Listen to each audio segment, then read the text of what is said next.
प्यारे दोस्तों नमस्कार। और आज 8 मार्च का दिन हम अपना कार्यक्रम शुरू करने जा रहे हैं।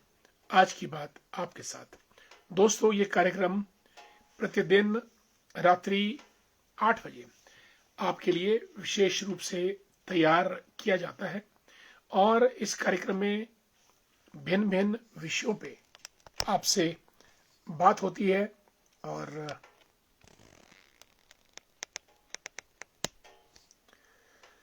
और उन विषयों पे आपसे भी आपकी राय जानी जाती है और हम लोग कुछ ना कुछ नया जरूर आपसे शेयर करते हैं। दोस्तों, आज एक अंतर्राष्ट्रीय दिन है, अंतर्राष्ट्रीय महिला दिवस 8 मार्च। और आज के दिन महिलाओं के अधिकार, उनकी सुरक्षा, उनका उत्थान, उनकी प्रगति और सरकार द्वारा चलाए जा रहे विभिन्न योजनाओं का प्रचार प्रसार किया जाता है। आज के दिन महिलाओं को भी पुरस्कृत किया जाता है जिन्होंने जीवन के विशेष क्षेत्र में यानी शिक्षा, समाज, पर्यावरण, धर्म, संस्कृति, समाज सेवा इत्यादि में उल्लेखनीय कार्य किया हो। दोस्तों, 8 मार्च का दिन समानता का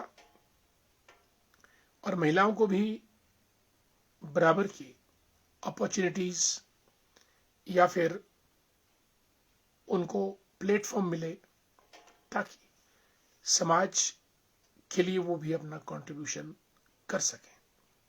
और साथियों, आज की तारीख में तो आप चाहे सेना में कैप्टन, लेफ्टिनेंट्स की बात करें, महिलाएं सबसे आगे हैं, या फिर आप बिजनेस, व्यापार के क्षेत्र में बात करें, वहां पर भी महिलाएं आगे हैं, या फिर वैज्ञानिक, शिक्षा, डिफेंस, धर्म, संस्कृति, किसी भी क्षेत्र की आप बात करें, महिलाओं का परचम अंटार्कटिका से लेकर अंतरिक्ष में कल्पना चावला, सुनीता विलियम्स से लेकर माउंट एवरेस्ट तक बछेंद्री पाल द्वारा लहराया गया है। जीजाबाई, अहिल्याबाई होलकर, झांसी की रानी लक्ष्मीबाई इत्यादि, अरुणा आसफ अली, सुचेता कृपलानी, द्रौपदी मुर्मू, इंदिरा गांधी, सरोजिनी नायडू, ये वो नाम हैं जिन महिलाओं ने समाज और मानवता के लिए कार्य किया और अपनी छाप छोड़ी है। साथियों, आज 8 मार्च के दिन हम सभी महिला वृंद को अपनी हार्दिक शुभकामनाएं देते हैं और कामना करते हैं कि उनको समाज की भलाई के लिए काम करने का मौका हर स्तर पर हर बार मिले ताकि देश हमारा आगे बढ़ता रहे। दोस्तों, आज भारत एक ऐसा देश है जहां महिलाएं प्रधानमंत्री भी बनती हैं, राष्ट्रपति बनती हैं, लोकसभा की स्पीकर बनती हैं, मंत्री बनती हैं, राज्यपाल बनती है और मुख्यमंत्री बनती है। दुनिया के और देशों में ये चीजें बहुत कम दिखाई देती हैं। और आपकी जानकारी के लिए, जैसे हमारे देश में पंचायत राज्य के चुनाव होते हैं, पंचायती राज के, जिसमें आपका पंचायत के वार्ड मेंबर्स, प्रधान, बीडीसी मेंबर्स, चेयरमैन, जिला परिषद मेंबर्स, जिला परिषद चेयरमैन इत्यादि, उनका चुनाव होता है। दोस्तों, आपकी जानकारी के लिए, जब पूरे देश में पंचायती राज इंस्टीट्यूशंस के चुनाव होते हैं तो लगभग 25 लाख नुमाइंदों को चुना जाता है, वार्ड स्तर से लेकर जिला परिषद तक। और मजे की बात यह है कि इस 25 लाख में से 13 से 14 लाख महिलाएं चुन कर आती है। और मेरा ये मानना है कि दुनिया के किसी भी देश में और किसी भी हिस्से में इतना बड़ा महिला प्रतिनिधित्व किसी और देश में नहीं मिलता है। ये भारतीय लोकतंत्र की ही खूबी है कि महिलाओं को इतना ज्यादा रिप्रेजेंटेशन इन वैधानिक इंस्टीट्यूशंस में मिलता है। वैदिक काल में दोस्तों श्रेया, गुशाला, अपाला, गार्गी, मैत्रेयी और इस किस्म से कई वीरांगनाओं का नाम है जो विदुषी थी और जिन्होंने अपनी तार्किक शक्ति से, बौद्धिक बल से अपना एक अलग वजूद बनाया है।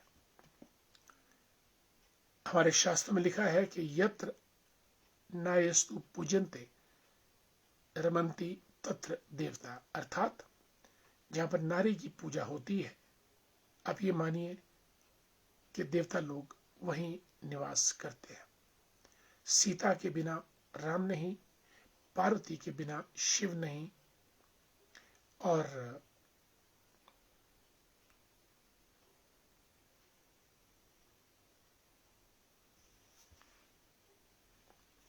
राधा के बिना भगवान कृष्ण नहीं।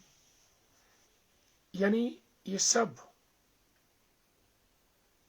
पूर्ण रूप तभी हासिल करते हैं जब नारी कंधा से कंधा मिलाकर इनके साथ खड़ी होती है। साथियों, इसलिए आज का दिन एक महत्वपूर्ण दिन है, जबकि महिलाओं को इतना अधिकार दिया गया है, इतनी अपॉर्चुनिटीज दी गई हैं जीवन में आगे बढ़ने के लिए। दोस्तों, चलिए रुख करते हैं आज युद्ध के मैदान में। 8वां या 9वां दिन है, 8वां दिन, और अमेरिका इजराइल की ताबड़तोड़ बमबारी ईरान पे हो रही है। पोप ने युद्ध खत्म करने की अपील की है और ऐसी ही अपील चीन ने भी की है। और अब देखना यह है कि ये बात कहां पहुंचती है, कब तक ये युद्ध चलता है और इस युद्ध में ईरान की स्थिति क्या रहती है और अमेरिका क्या करता है। लेकिन दोस्तों, युद्ध ये बड़ा खतरनाक चल रहा है, इतना खतरनाक जिसकी कल्पना भी नहीं की जा सकती है। मिसाइल्स और ड्रोन्स के दम पे ये युद्ध लड़ा जा रहा है।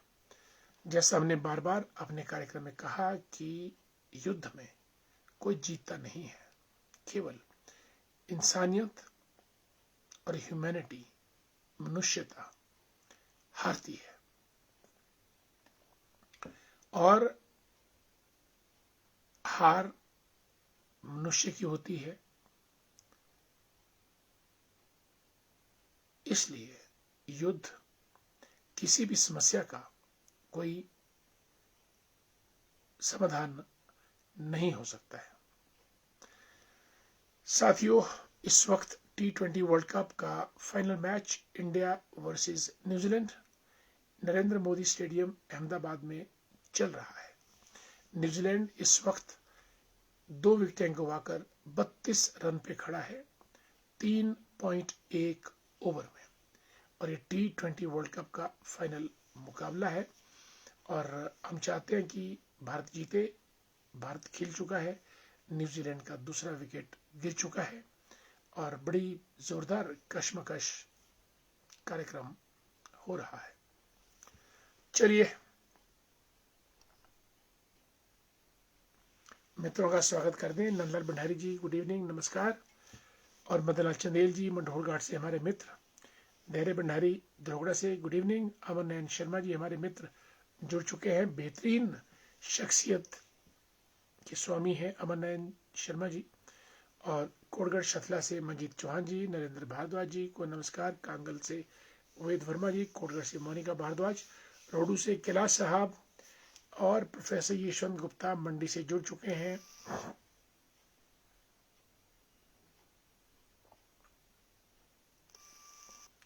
प्रोफेसर यशवंत गुप्ता एक लर्नेड पर्सनैलिटी हैं और हमारे साथ डिपार्टमेंट ऑफ मैनेजमेंट में भी डायरेक्टर के पद को सुशोभित कर चुके हैं। कमलेश मेहता जी को भी हमारा नमस्कार। और परमार सिंह वर्मा जी हरिओम, जय श्री राम, कैसे हैं आप? Anita Sharma ji good evening. और चुनला ठाकुर जी को जय श्री राम, कोटगढ़ से जुड़े हैं। अनिल चौहान जी नमस्कार, कैसे हैं आप? और हमारे मित्र आशीष बिट्टू जी भी कार्यक्रम में शामिल हो चुके हैं। दोस्तों, दुनिया की जंग जो हम ईरान के युद्ध की बात कर रहे हैं, ये सिर्फ तेल के लिए है, ऑयल के लिए है। ऑयल मीन्स एनर्जी, और एनर्जी मीन्स जो पूरी दुनिया को चलाता है। पूरे का पूरा ट्रांसपोर्ट सेक्टर फ्यूल पे डिपेंड है। एविएशन, हवाई जहाज, सब फ्यूल पे डिपेंड है। बड़े बड़े कारखाने फ्यूल पे डिपेंड है। और अमेरिका चाहता है कि लीबिया हो, सीरिया हो, वेनेजुएला हो, या फिर इराक हो, या फिर अब ईरान हो, सभी तेल का कंट्रोल अमेरिका के हाथ में हो। और दोस्तों, आपकी जानकारी के लिए, अमेरिका के पास पूरी दुनिया का 25% तेल भंडार है अमेरिका के अंदर।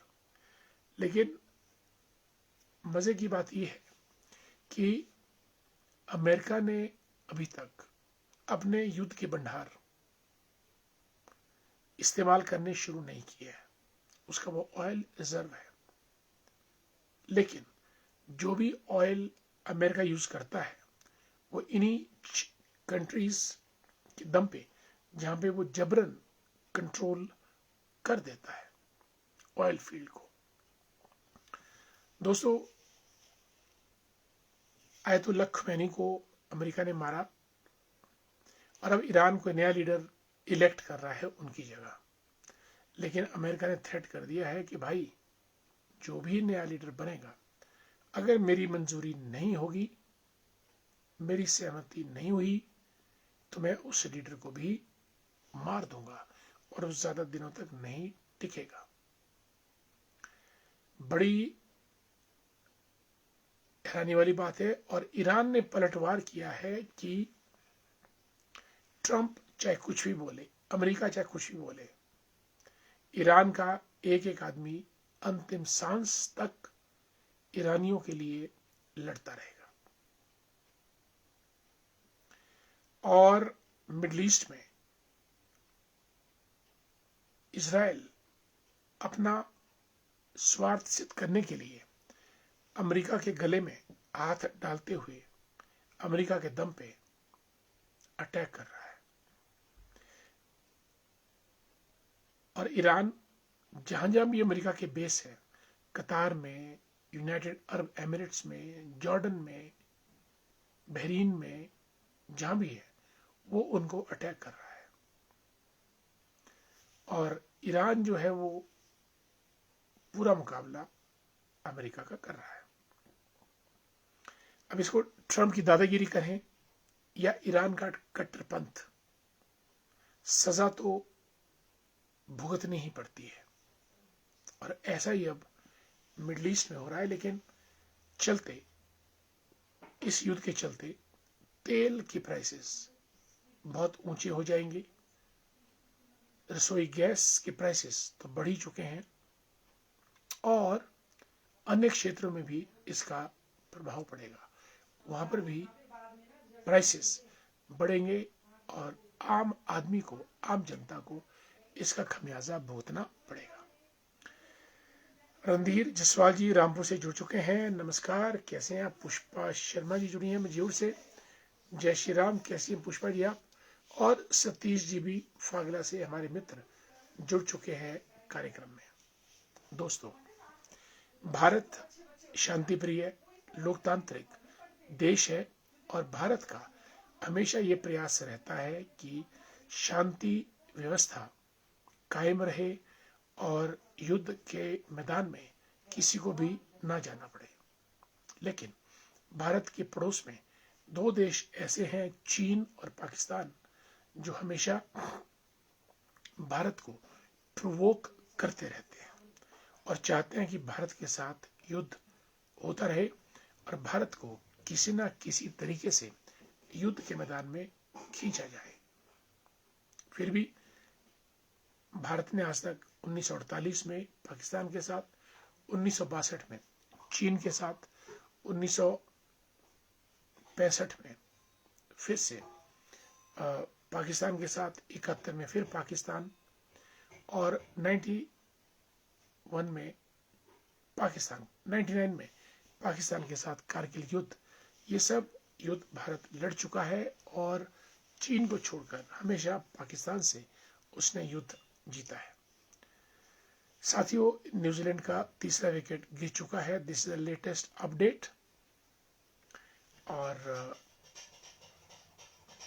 रंजना शर्मा जी ठाया से जुड़ी हैं हमारे साथ। नमस्कार, आपका स्वागत भी है, आपको बहुत बहुत।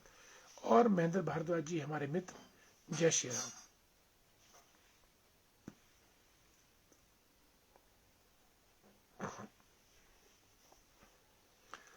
धर्मवीर जी लिखते हैं कि शर्मा जी, वर्तमान में देश की साख दांव पे लगी हुई है। फाइलों से सरकार आपदा में अवसर तलाश कर गैस के दाम बढ़ा रहे हैं। यूएसए तो भारत को गुलाम समझ रहा है। ईरान अच्छा मित्र है जिसने अपना जहाज में भारतीयों को सुरक्षित भेजा। ट्रंप की तरह जंजीरों में नहीं। Absolutely right.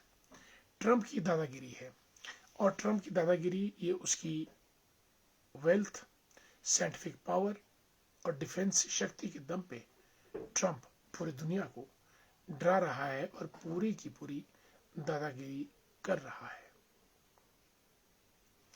बाकी देश छोटे हैं, आराम से जीना चाहते हैं, लेकिन अमेरिका है कि मानता ही नहीं, और वो लैंड पर, ऑयल पर और वेल्थ पर कब्जा करना चाहता है।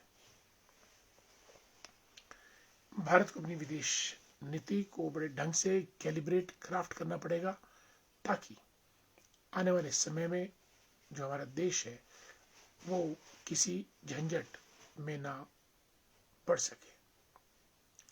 एस जयशंकर भारत के विदेश मंत्री हैं। देखते हैं वो कल लोकसभा में बोलने जा रहे हैं, क्या बयान देंगे, ये देखने की बात है। पूरे युद्ध में अमेरिका ने 3 शिप डिप्लॉय किए हैं, अब्राहम लिंकन, जेराल्ड फोर्ड और अब जॉर्ज डब्ल्यू बुश। जो अमेरिका के जबरदस्त युद्धपोत हैं, उनके नाम वहां के प्रेसिडेंट्स के नाम पे रखे जाते हैं, ताकि ये समझिएगा कि कोई भी युद्ध अमेरिका लड़े तो उसमें सबके सब राष्ट्रपति जुट जाते हैं युद्ध लड़ने के लिए। साथियों, आज की बात आपके साथ, वक्त हो चला है कार्यक्रम समाप्त करने का। ताज़ा खबर यह है कि ईरान ने कहा है कि वो 6 महीने तक अमेरिका के साथ युद्ध लड़ सकता है, और इजराइल और अमेरिका ने थ्रेट दी है कि अयातुल्लाह खमेनी के बाद जो भी नया नेता बनेगा उसको भी मार दिया जाएगा।